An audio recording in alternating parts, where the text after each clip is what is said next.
Now, you're tuned into RBLR, the home of Tampa Bay's Reveler Sports. Hello, everyone, and welcome to the RBLR Rays show. Thank you all for joining us today. You may notice that there is no Ben.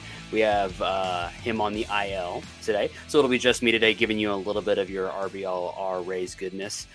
And those of you who are here listening, watching, however you may be consuming this podcast, thank you for doing so. Thank you for being a part of our community. I just want to ask you again, like and subscribe if you haven't already. I want to thank you guys also for voting for us for Best of the Bay. That closed just a couple of days ago. So thank you guys for voting for us for that. We'll be seeing the results of that a little bit later in the month. But thank you guys for voting. We really appreciate the support you guys have given us. It means a lot to us. And we just want to keep bringing you the very best Rays podcast that we can. So like, subscribe, keep sharing it out, getting it to more people who maybe you think would enjoy it as well. This week in Rays baseball was a pretty good week. Overall, we finished up the series with the Yankees, had a series with the Marlins that went well, just started a series with the Cleveland Guardians, which did not go so well last night, but we will get to that eventually. But I want to start where this week started for us with the Yankees series. Now, I could talk about what happened in the series. Obviously, we won the series 2-3, as we would hope. We would have lost the Cole game, which was technically last week, but also still this week for this series. We lost the game that Cole started. Is what it is. Cole's a very good pitcher. Won the next two games, won the series. Continue to we just beat the Yankees almost every time, and they didn't seem to like that too much because they decided to instead of doing something about that with their pitching or their bats, they decided to do it with a fastball to the ribs, fastball to the head, and that's how they decided to handle that. So obviously that boiled over late in the game, the last game of the series, with a pitch that hit Randy Arozarena, which he took exception to, and the entire Rays team took exception to, as what has been, said to death at this point. The Yankees have hit the Rays 12 times this season series.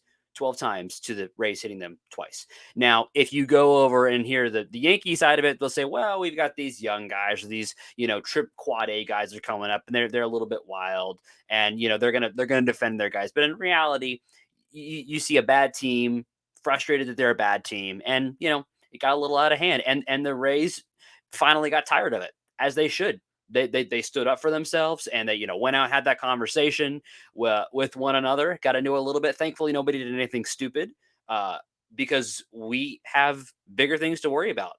There was a lot of people on Twitter, all around the internet, frustrated that the Rays were not retaliating, were not putting one in Judge's ribs or whatever, LeMahieu, whatever. And personally, I don't understand that.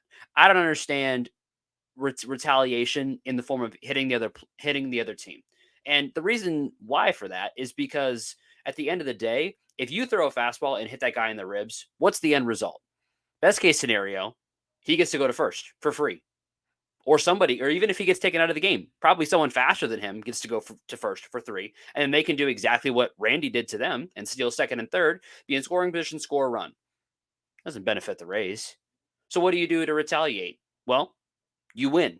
That's exactly what the Rays did against the Yankees, and what they've continued to do against the Yankees. And it's exactly what Brandon Lau said at the end of the game. We have bigger things to worry about. We have the postseason to worry about. We have a division to worry about.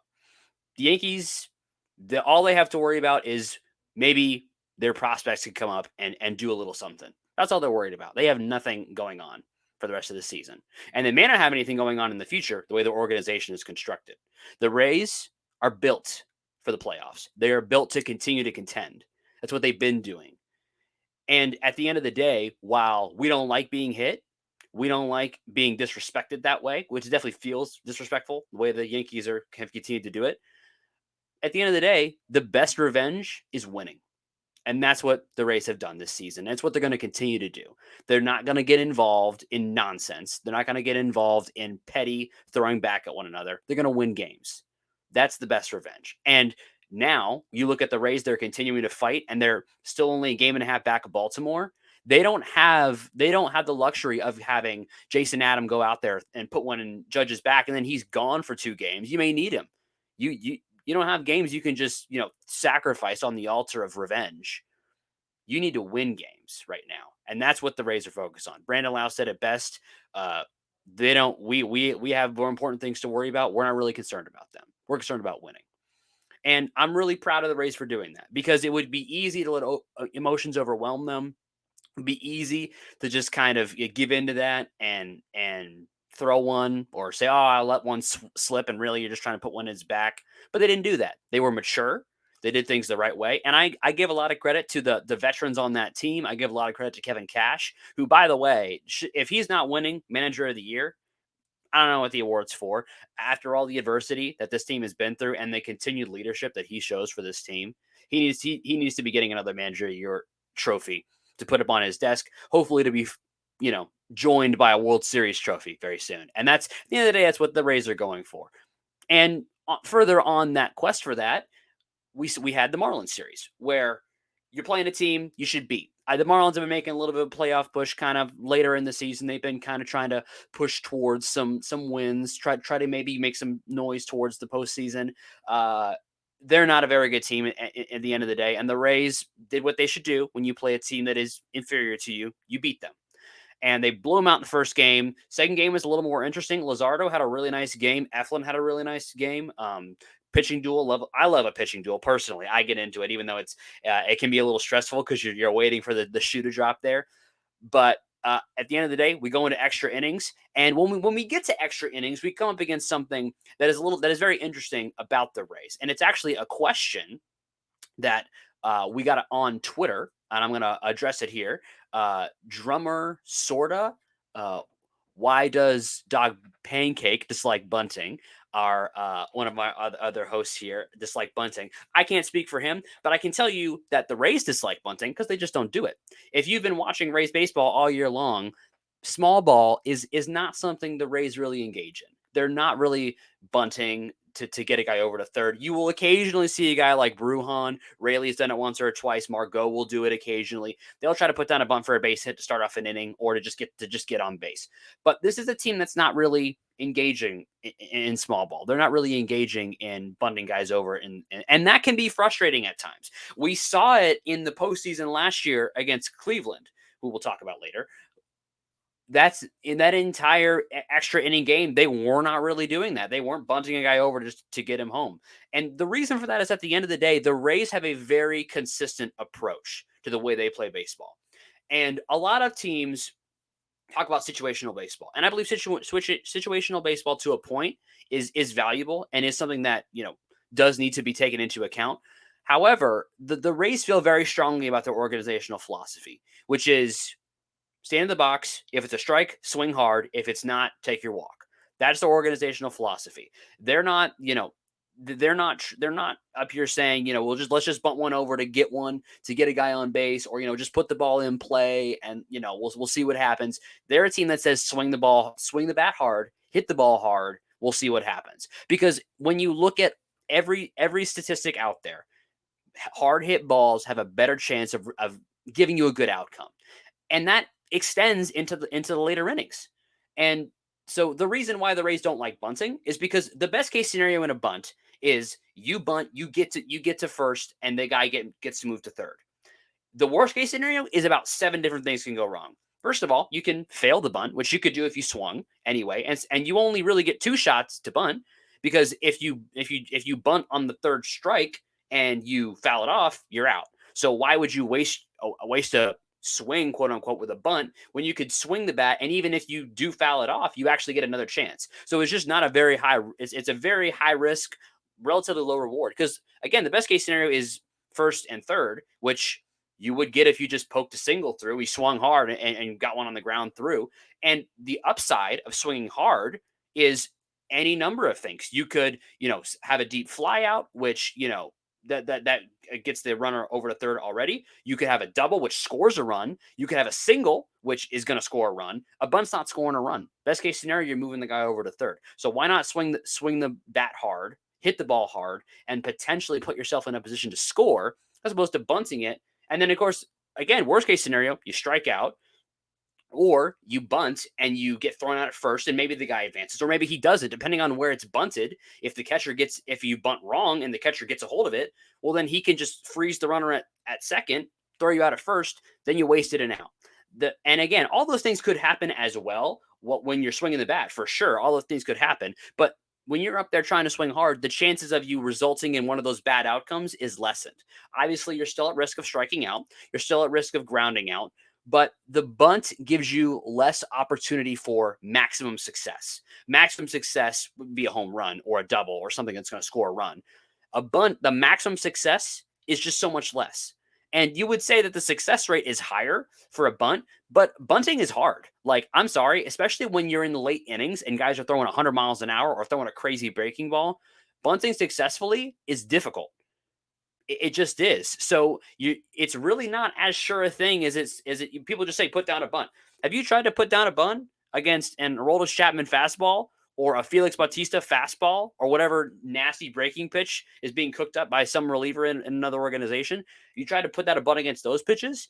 It's not exactly as easy as it looks. So why do something that's going to put you out of your comfort zone, especially if guys aren't used to bunting as much anymore? Why do that when you can just say, get in your swing, swing hard, and see what happens? And that's what the Rays did. And look, what happened? Won the game. And and that's what they're going to continue to do. It can be frustrating at times, for sure, when you go out there and you swing 3 times, you don't move the runner over, or you don't score. It can be a frustrating way of doing baseball. But the Rays are always going to do what they believe gives them the best opportunity to score the most runs all the time. And they're going to do that even in an extra inning situation, even in the postseason.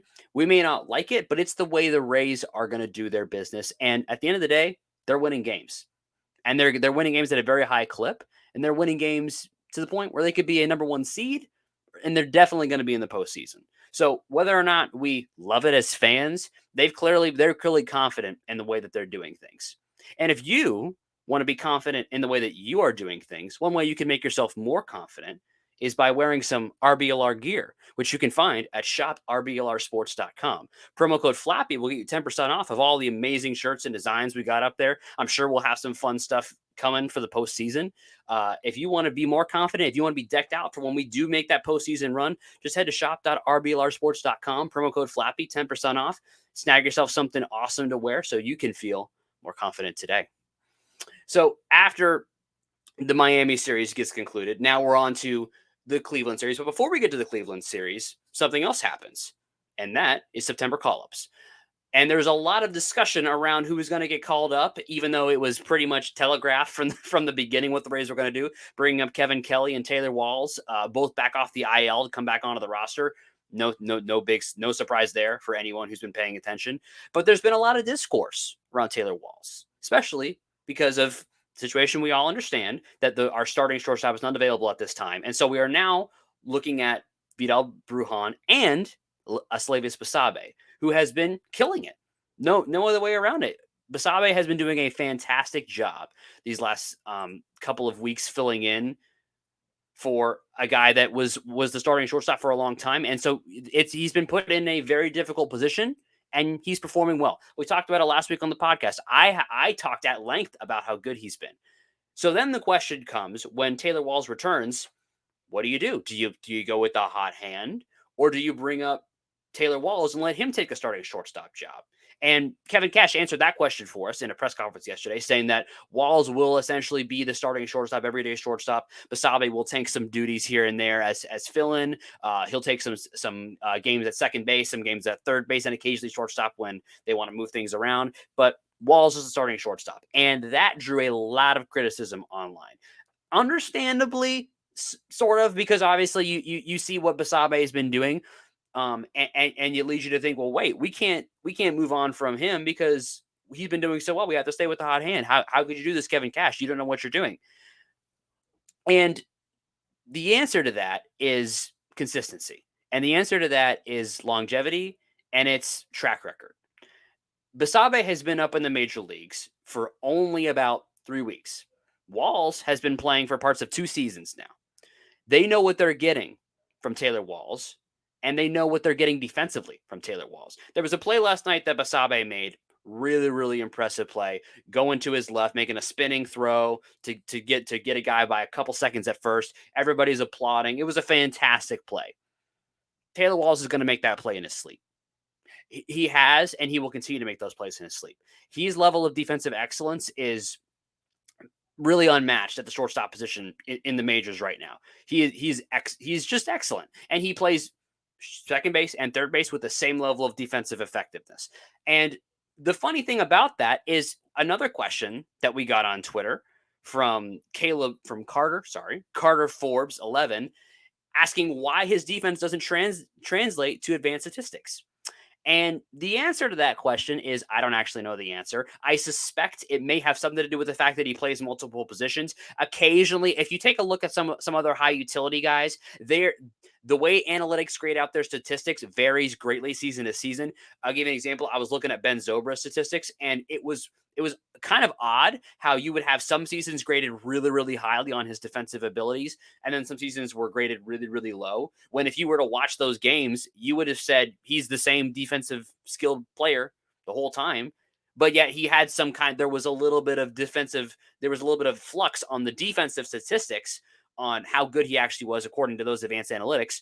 The truth is, analytics is tough when it comes to defense because there's a lot of numbers you would have to sort of track to kind of put into that, whether it's range, arm strength. There's a lot of statistics you could try to, analyze in there. It's difficult to analyze defense.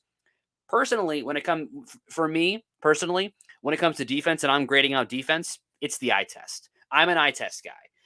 I love analytics and they are very useful. And at the end, especially when it comes to hitting and pitching, I think analytics are invaluable and I would tend to trust them over the eye test. But this is my personal opinion. When it comes to defense, the eye test is the best way because you can see it. You can see a guy's taking a good route in the outfield. You can see when a guy is positioning himself well in the infield and is making good plays on the ball and is, positioning himself properly. And he's not, floating his glove out there like we saw Rhys Hoskins do last night.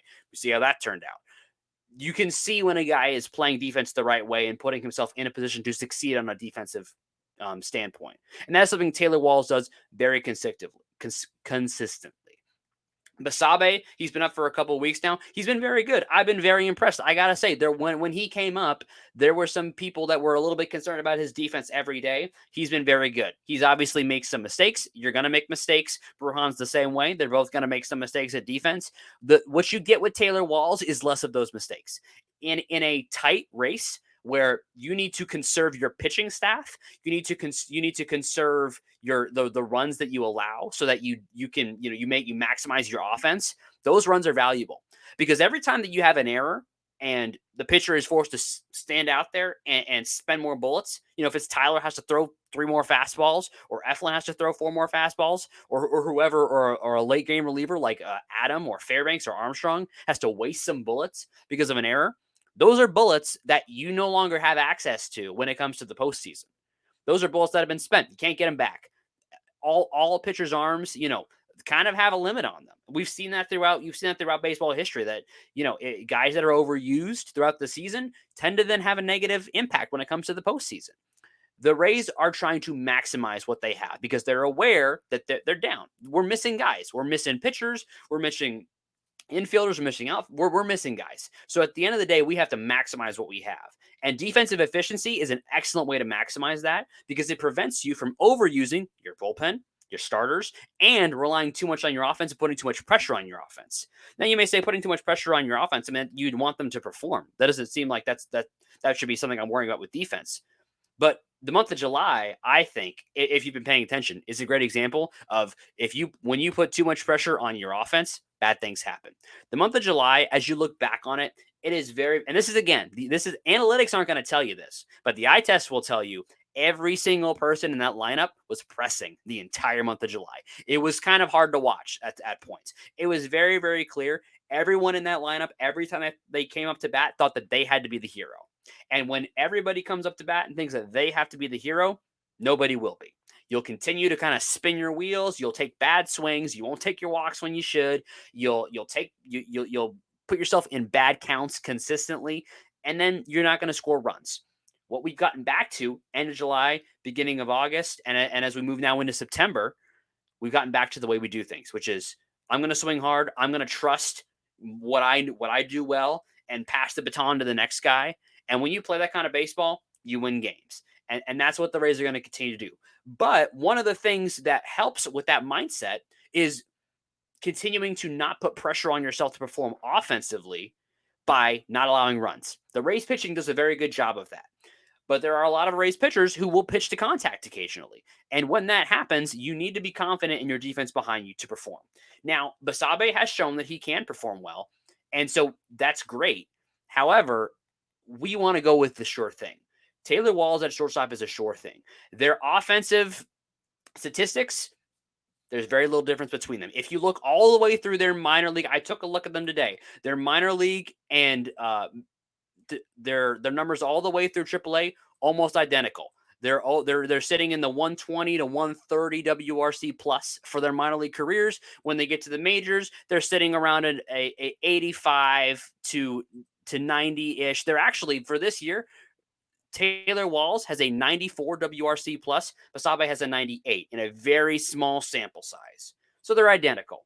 But you have confidence in Walls' defense. And Walls is a little faster than Basabe.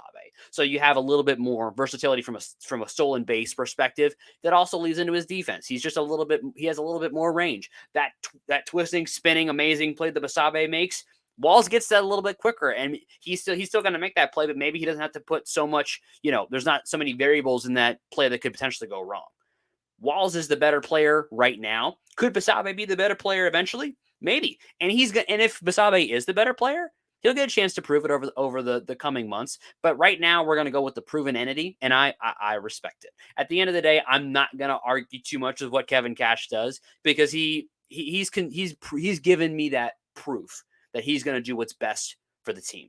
There's a lot of managers out there that I wouldn't feel that way. I look at a lot of teams across Major League Baseball. I would not necessarily feel that way. I would look at September call-ups and look at lineup decisions and be a little bit more skeptical. The reason I think Ben probably agrees with this too, the reason why we often are not critical of things like specific bullpen moves, lineup choices, pinch hitting choices, we generally don't nitpick that kind of stuff. The reason being because we generally trust that Kevin Cash is doing the right thing, because that's the track record he's given us over his entire career. He's earned the benefit of the doubt there. There's a lot of coaches, a lot of managers who haven't earned that. Kevin Cash is one of the managers who has earned that. And that's something that we have to be very grateful for as Rays fans, because we have to have good management, because our organization has been through a lot of turmoil. And it's kind of been through a lot of turmoil over its entire history. There's been a lot of players that have kind of had weird here and there since, especially kind of when you go back a little bit towards before this current era of Rays sort of success. And that kind of leads me into another question that was asked on Twitter by Zeeb64. And his question was, who is your favorite obscure Rays player? So I'm going to take this question a little bit. Instead of doing our arm and bat of the week, I'm going to do my obscure arm and obscure bat of the week. And these are going to be very, my personal opinion and my, these are the guys that I really liked that I don't know if anybody else really liked. I'm going to go with my obscure bat as being Malik Smith. Malik Smith is a guy who was known for his defense. He had a little bit of a pop in the bat occasionally, but he was just kind of a fun player. I'm a guy, personally, I gravitate towards exciting players. I gravitate towards players that whenever they come on screen, I know something fun could happen. And Malik Smith was that kind of guy. He was going to steal bases. He was going to make great plays. He was going to try to swing for the fences and often not succeed, but he would occasionally get on base and do fun things. He's a guy that he was one of those guys that was in that era of Rays baseball, sort of before we're getting to where we are now. That I was kind of the era that I started becoming a really big Rays fan. He was one of the guys at that time. I was a big fan of him. Honorable mention to Corey Dickerson. Love me some Corey Dickerson. I really thought he was going to go somewhere with his career. He was kind of a journeyman, a little above average journeyman player. I thought he was going to go somewhere with his career. Still sad he left the Rays. Corey Dickerson's my under the radar bat. My arm that is sort of very oddly specific. This one's not that oddly specific, but mine's Jake Odorizzi. He was a starter, again, kind of when I was first becoming a Rays fan. And when I first got into Rays baseball, I was kind of looking for guys to gravitate to. And at the time, Odorizzi was kind of a decent starter. And so I kind of had an overinflated view of how good he was. And it was one of those things. I talked about this a couple weeks ago on the one of the other RBLR Rays shows, The Lounge, about how when I first kind of got into Rays fandom, I was very surprised when I discovered other people's opinions of Rays players, because I had a very high opinion of Jake Odorizzi. And then when I kind of got into Rays fandom, I found that not everybody else had a high opinion of Jake Odorizzi. And I was like, this guy's great. He's awesome. He goes out there, gives you 6 innings. And he's not an amazing pitcher. He's still kicking around in the league. I'm not sure which organization he's with now, but I really liked him. He kind of had a fun delivery. He had a very sort of stoic nature to when he was on the mound. He kind of had some confidence to him on the mound. So I like a guy who's got some confidence to him, feels like he knows what he's doing when he's on the mound, not super nervous the entire time. I just liked him. It's kind of funny. I feel like my opinions on Rays players are very different from most people. Another one this is not an obscure Rays player by any means, but one that, my opinion, I feel like is different than other Rays fans, is Chris Archer. Chris Archer is in my top like 2 or 3 favorite Rays players of all time. He was just kind of the guy when I started becoming a Rays fan. And I just really loved watching him play. I thought he had a lot of fire, a lot of passion. He had really fun strikeout stuff, and he would throw a million pitches to get there. But he was just really fun, and I love watching him play. And I feel like I don't always jive with the rest of Rays fan and who the players I like and players that I don't. But that's just me. I'm gonna be honest. I'm gonna tell you who I like and who I don't like.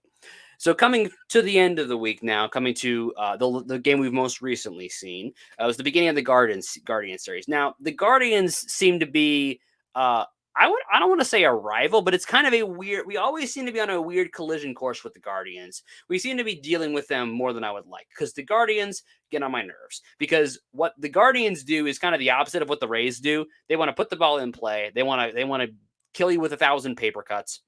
That's what they did last night. They just continue to put the ball in play, get 1 or 2 balls in play at the right time, get a guy home. They actually had a very hard hit ball. They got the winning run home last night, which is annoying because they finally actually hit a ball hard and it scored a run. It's annoying. I expect us to win this series. We have the pitchers they're throwing out there are not exactly, world beaters. So I expect us to score some runs. I expect our pitchers to perform well. Tyler went 7 innings last night, which was really cool to see. He's surpassed his innings limit now as a Ray, which is kind of an exciting thing to see, because we're starting to see what maybe Tyler can actually do for the Rays, because he's been a player that has always been at the top end talent, absolutely excellent talent, and has just struggled with injuries his entire career. And it's been frustrating to watch as a Rays fan.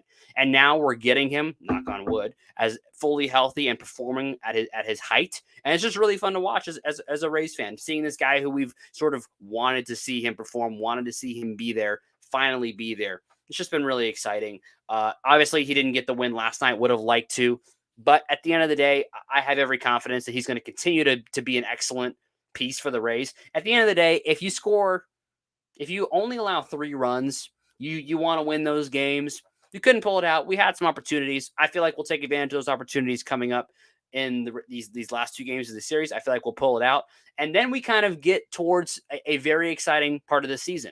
We are getting ever closer to the kind of monumental series that's going to kind of define the rest of the season, and that's the Baltimore series that's coming up in just a couple weeks now.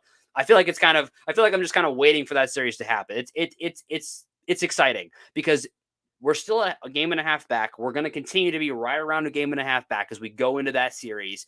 That's going to be what it comes down to. I've been saying it for weeks. I'm going to continue to say it because I'm just very, very excited about that series. I want to see what the Rays can do when they're in that moment, have that opportunity to just go for the throat and go for the division lead. I think we're going to win that series. I think it's going to be a great watershed moment for this season, which is could be the best Rays team ever. I'm not sure I'm there yet, but I'm getting very close to being there. This team has overcome so much adversity to be so good, and I would just love to see that culminate for the regular season anyway. See that culminate in that Baltimore series, getting a series win on the road and pushing forward into the series, into the division lead. I think we'll do it. I'm excited for it. I know I'm talking way ahead of myself, but I just can't stop talking about how excited I am about that series. So that's coming up soon. Guardians, enjoy the game today, guys. If you you're watching it. It should be a fun one. I think Eflin's pitching today, if I'm not mistaken. I think so. I could be wrong. Enjoy that game. It's gonna be a fun one. The Guardians always give us a tough time, but I think we're gonna get the win.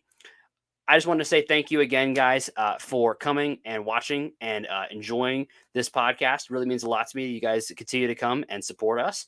And I just hope that you guys enjoy your weekend. Thank you for giving me a little bit of your time. And we hope to see you again very, very soon. Like, subscribe, enjoy whatever way you like to enjoy. Watch it on YouTube. Share us on Yelp if you can. I think we can probably get on Yelp somehow. But just enjoy this podcast and raise up. See you guys next week.